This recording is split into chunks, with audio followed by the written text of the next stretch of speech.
Some years ago you've been starring in a movie called Some Kind of Monster. If there was a sequel, what would be the title?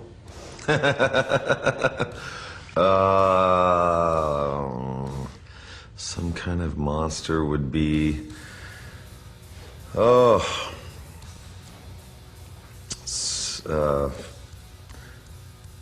some kind of recovery, I guess, or I don't know. I would say new kind of monster. You know, I think we've created a new life after death type of feel.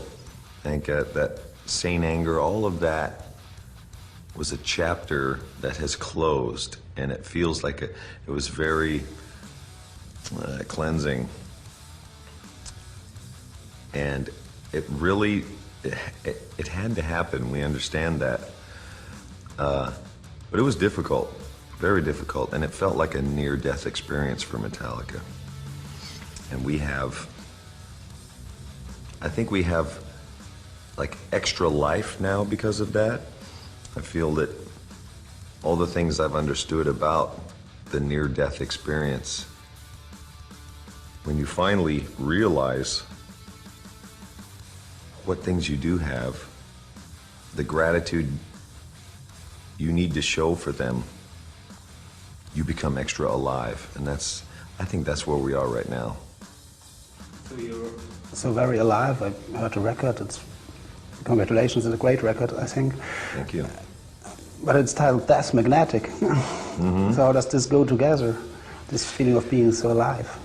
Well, I think the concept of Death Magnetic, 2 years of writing songs and trying to have lyrics from the very beginning so we can mold the songs around the phrasings or, vocals being an important instrument.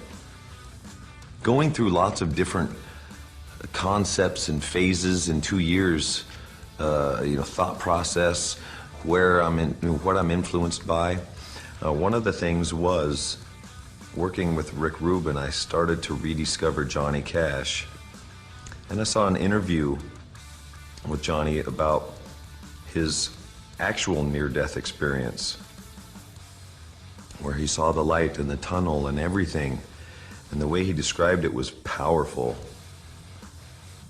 And when he came back, he had this new love of life and an intensity around it. And nothing else got in the way of that. Things were not important except those things. And I somewhat connected with that because of Metallica almost disappearing or disintegrating. So, death in a new light. Death is not a new subject for us. But the way we're writing about it now, or the way I'm perceiving it, is the positive side, maybe, of death, or maybe death is not the end. Getting close to death does things to people. Death Magnetic was chosen out of just a set of lyrics as the title, because it seemed to thread all these songs together. And Death Magnetic, the two words together are interesting. That, a magnet has the pull. Why are some people drawn towards it? Why do people leave us earlier? Certain people in rock and roll, even in our generation, have been drawn towards it.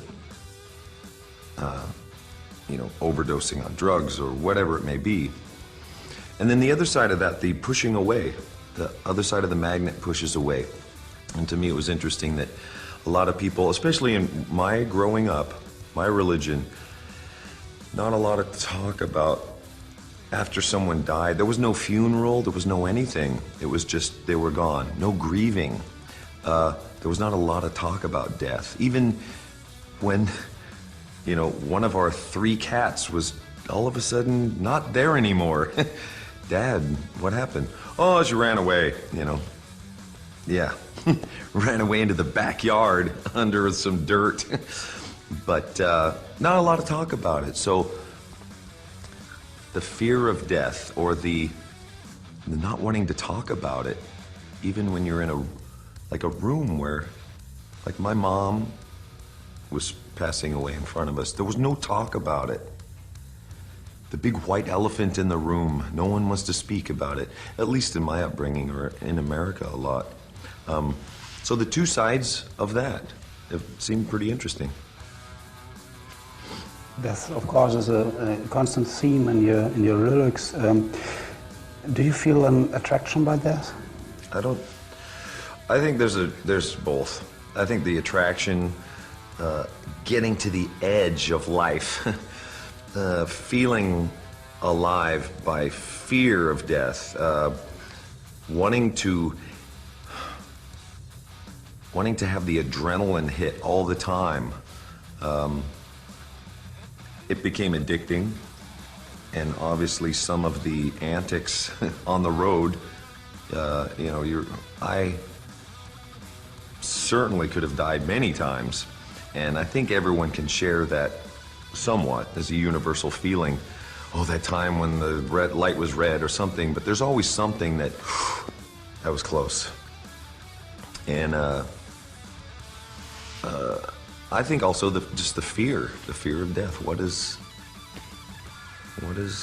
going to happen? Why? I have a need to know, a need to control it, but I don't think I want to know.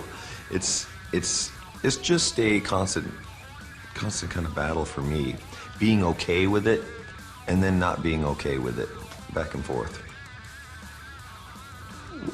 I think in a way you're such a tough guy. You're going hunting, you're doing driving with a shopper, and perhaps do you have the feeling that many years you lived up to some kind of rock and roll cliche, or Absolutely. Is this? Absolutely. I think no secret that the James Hetfield on stage is what I would like to be, but I'm not. I'm not that all the time. I think it's less of a conscious effort to portray an image, because I think the music really does something to the 4 of us when we play it. We go to another level. We make faces that we don't normally make. We sweat more. We move differently. We're on a different plane. And when there's an audience out there, like at Rock 'em Ring or wherever, it pushes you higher. You're pushing each other to new, it's like you're in the Olympics. You go past where you just were, you know. But also I think that trying to take that image off stage, and you know, I like bikes, I like cars, I like driving fast. But yeah, there's always a soft side to everyone. Pretending that there isn't is a problem, and I think that's where I was. Not wanting to be vulnerable ever again after being hurt so many times. Or, you know, I'll always leave the girlfriend because I was hurt once, or, you know, that kind of feel. Obviously, Some Kind of Monster has shown a different side to Metallica. And I think that is stronger. You know, exposing your weaknesses is a pretty strong move.